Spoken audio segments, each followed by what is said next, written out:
This call will be recorded. You simply are just the cutest. You know that? What did I do this time? You get a year older, and then you just become so goddamn cute. You know that? I don't know what you're talking about. Let's record later. I've been busy. Probably been up since 8 a.m. I definitely have. Giving me the fucking runaround.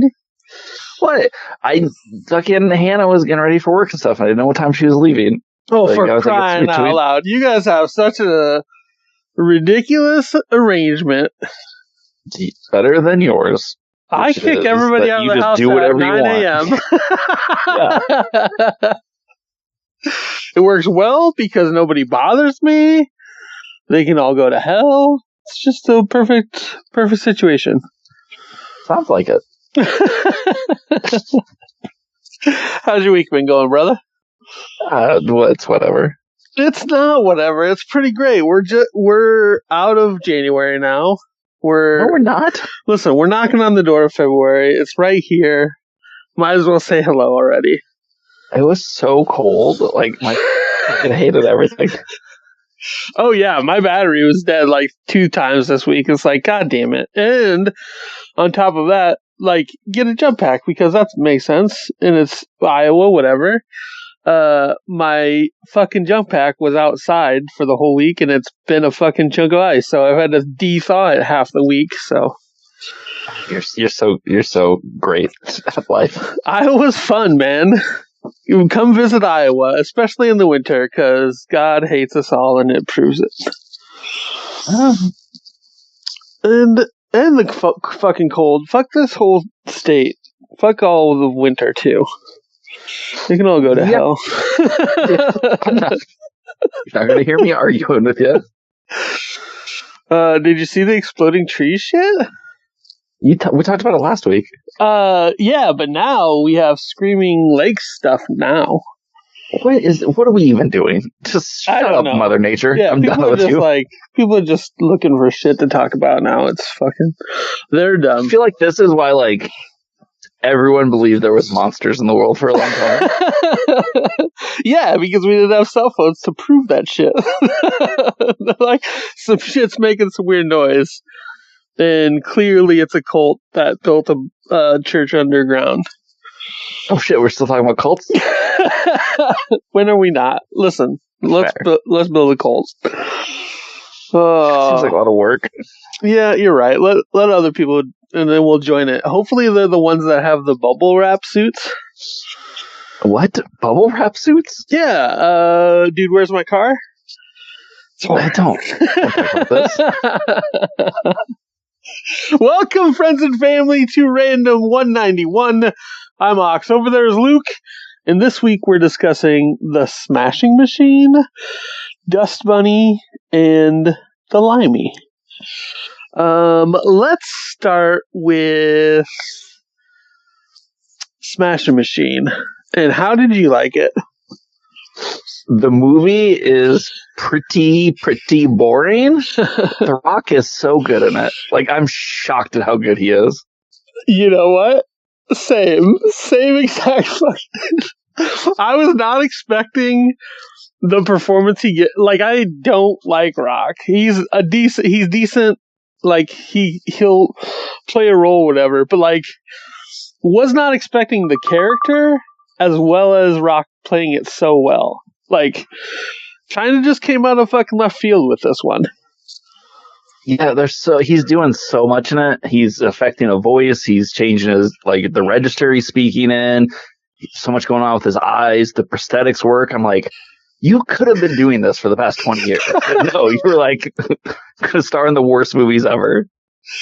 It kind of weirds me out too, because like, didn't he lose a lot of weight for this role, or was it after? It was after. Because he looked awful there for a while, and like, I kind of get it, because this role had to have taken a lot out of him. Just fucking sheer... There's a part where, like, when he's first coming to the ring for the first time, and there's like, and introducing Mark Kerr, 6'1", 250 pounds. It's like bull fucking shit. That dude is like 400 pounds. That dude has got muscles on muscles, and he's a fucking brick shit house. There's no way he weighs that itty bitty. Right. I'm like, get out of here. That's his fucking thigh, maybe. Maybe they weigh people differently in Japan. They don't. That's like the tip of the scale. It's like, well, everybody over that's just 250. After that, you just hit the American weight. It's just American. Yeah. But no, like, compared to this to The Wrestler, like other wrestling movies, like this was such a different take. Like the beginning of the UFC days. Such a there's a point where it's just like, yep, I get it that this guy was important to what this sport became, but that doesn't make it an interesting story. Mm-hmm. You know? Yeah. It's the same idea of like, I'm gonna go get punched in the face and do it because I want to and fall into drug abuse. Like, no one's asking you to do this, dude. Like, you don't need to get kneed in the face every night. Yeah, and like everything was interesting besides any of the wrestling stuff, but the wrestling stuff was 45% of the movie. Well, see, I'm the almost opposite way, where I'm just like, I hated all the domestic drama stuff. I was just like, you are in a toxic relationship, my man. Get out of this. Yeah, but it also plays to the fact that he... being very careful about how I word this, but I'm sure it's wrong. But, like, getting hit in the head that much, like, you're going to be dumb. And, like, he can't really realize that. But, like, he was smart enough to know that rehab and, like, determined to stick with his program and all that stuff. But, like, you know, I see it. I do it for Emily Blunt. Just get out of here with that. Like, she's the worst. Like, she's really good in the role, but like the character is just the fucking worst. Oh yeah, like, absolutely. Like, he's not any better either. Where she's just like, man, I went out and got shit faced last night. I need to take this aspirin. He's just like, really gonna take aspirin in front of me? You gonna do that? And I'm like, quit being a baby. Oh, their arguments, I wanted to punch them both in the face. It's like, you have points, you're right, but you're also not taking fucking the blame for your shit. You're playing the role you're playing in all this bullshit too. Yeah, it's very infuriating. Do you know what my favorite part of the movie is? When they cut to him at the end of the part, there's actually the dude, he's like, get out of here with those cameras. No. Also, it's like, it's ridiculous that like The Rock went through like this whole transformation, and then at the end he's just like, I'm gonna shave my head and just put in an earring and become The Rock again. No. My favorite part is the repeated storyline where he's just like, I got a weak tummy. My tummy gets upset. And he's just basically having sex with carnival machines. This is weird. And then, like, when he calls his doctor and he's just like, oh no, I can't take the pill. My tummy won't handle it. Should you give me some really hard opiates? You got some narcotics over there? Just write me a script. I'll be in there to pick it up. When he's talking to the fucking, like, Japanese trainer, he's just like, where's the narcotics? The opiates. The guy's like, no, you need permission to have that. He's like, I give you permission. Give me narcotics. Like, do you want a cup of Advil too? They're just handing them out, so... Yeah, this movie was not what I was expecting, but I'm glad I saw it, I guess. I wasn't expecting that from The Rock, and I guess I give him a little more credit nowadays. Although I do feel like it was an intentional, like, I'm gonna do a serious role and get an Oscars. I'm kind of glad he didn't get an Oscar now, so. Totally fair. Absolutely fair. I don't know, would you recommend it? Sure. It's fine. That's fair. Like, if somebody's getting on my nerves, I'll definitely... You should watch this and be infuriated. I just love how, like, I just love the idea that he's just like, I am a big tough boy, and he's just like, my tummy hurts. Or when he goes to Japan for, like, when they change the rules, he's just like, no, that's illegal. I was just waiting. You can't hit me in the head. Stop it. Yeah, like the fucking it just seemed like he had a switch in his head that he was like, grown up, not grown up, grown up, not grown up. I was surprised that it didn't turn out the way that the movie was alluding it to, where the brother or the friends would square off, but Well, and that's the problem you get when you tell a true life story of like, if it didn't happen, you can't do that, like. Totally fair. But yeah, that's Smash Machine on HBO now. So if you want to go check that out. From there, how'd you like Dust Bunny? Really?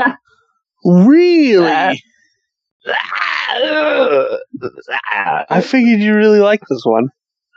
I figure you will. Oh, I absolutely love it. Fuck yeah. See, I think my problem with it is when I was looking into it, they were trying to do like a revival of Amazing Stories, the Spielberg produced TV show where they would just tell hour-long stories in different genres. And you can tell that this probably was originally scripted for that. And I can tell because the movie just keeps kind of hitting the same beats over and over and over. And at a point, I just get tired of it. That's fair. I don't think you're going to find a Mads role that I just don't absolutely love. I just love his swagger and like the ridiculous premise of this. And he's a hitman, but they got the wrong house. But this girl knows this Dust Bunny creature that's just eating people. I don't know. It was fun in a different way that I wasn't quite expecting. Yeah, I mean it's fine. I like Mads. I like Brian Fuller. Like it's everything I like. You tell me you're gonna do a riff on Leon without the weird pedophilic nature, and then throw in some like fucking Tim Burton-esque monsters. You think I would be really in, and I'm just kind of like, it's okay. It's fine. You know what? That's fair. I like this idea of basically just a corridor of horror, where like a lot of the action happened in the hallway scenes and whatnot. Like they're very tight but long spaces. Kind of just allowed for such ridiculousness. The fucking assassin, I can't think of his fucking name, but with the tiny mustache. Was it David Dalmatian or whatever? Yeah. Meeting them at the sushi restaurant, and then we'll take this outside. But yeah, a lot of I just think there's just too long of a section where it's just like a monster ate my parents. And he's like, no, it's real people. They're monsters, and they just can't do that like 6 different times over 6 different scenes. It's just like if you pared that down, made this a 50-minute TV movie, yeah, maybe. Like it stretches some stuff. Yeah, because it was only like 90 minutes, wasn't it? I don't know. It felt like really long. That's fair, but there was no blood. There's you can't have 2 bodies and no blood. You don't listen. The monster ate the fuckers. But yeah, it's interesting. It's fun. It very much reminds me of like tonally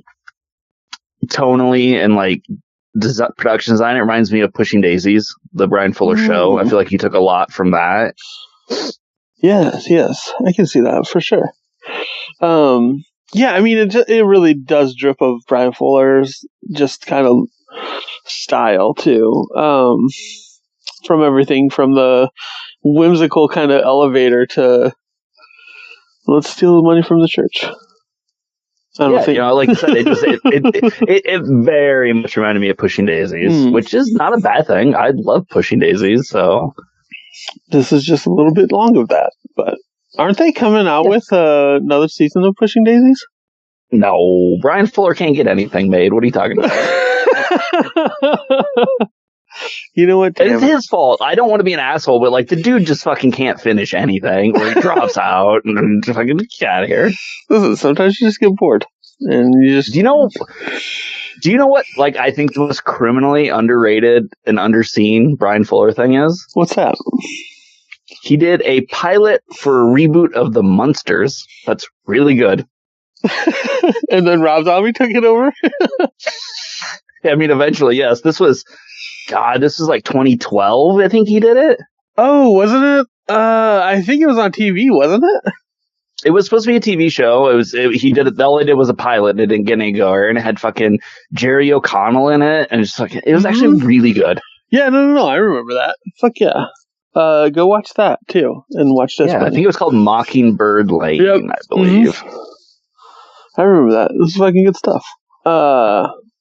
Nice. So what did you fucking think about the Limey?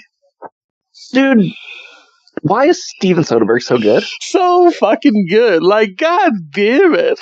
I got a minute into it and like realized I wanted to pay attention to it, so I just paused the movie, stopped every fucking thing else I was doing, and then restarted the fucking movie. Like, god damn it, it's so good.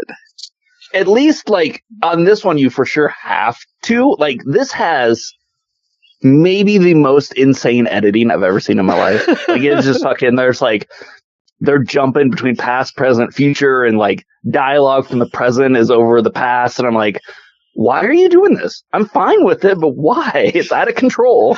Yeah, it made me think of fucking Memento with just the insane order of everything. It's just like he had these scenes put together. He's like, I'm really proud of that. So we're going to use it a couple times, but it's going to be fine. Or, like when they're just like, we're going to cut the same sequence of dialogue, but you're going to do it in two different locations at two different times. So I'm going to cut between the two and shit. And I'm just like, I love you, Steven Soderberg. Why do you do these things? Yeah, what a fucking beautiful bastard. So you get the story of an assassin's daughter being killed? No, he's just a armed robber. He's not an assassin. Yeah. Yes. A lifer criminal. Like, the dude just can't stay out of trouble. But his daughter's killed, and then he gets a letter, and fucking Luis Guzman's in it. Like, god damn it. Yeah. Luis Guzman's so good. Put him in more stuff. We need to see this man so much more. But yeah, he comes out to fucking LA and solves this murder, takes him through a bunch of henchmen, a couple cars. But the whole, like, I just love like how much of that movie is just Terrence Stamp doing shit in the background. Like when he throws the dude over the railing at the party and you just see it from the back. It's so good. Yeah, it's giving you just exactly what you want, but not how you thought you were getting it. And like, I fucking cheered when fucking Bill Duke just shows up out of nowhere as the DEA agent. I'm like, fuck yeah, Bill Duke, let's do this. Oh yeah, I was like, hell yeah. I knew you would, and it's like, what was it we just watched with him? Is like, fuck yeah, man. We just watched Deep Cover, which he directed. Yeah. It's like, fucking, where are the other dudes from Commando and Predator and all that other stuff? But right. I love it. I love this movie because it was like it was just normal dudes. You didn't have any over the top, but like, and then you get to see the henchmen that are kind of over the top and they're just dealt with.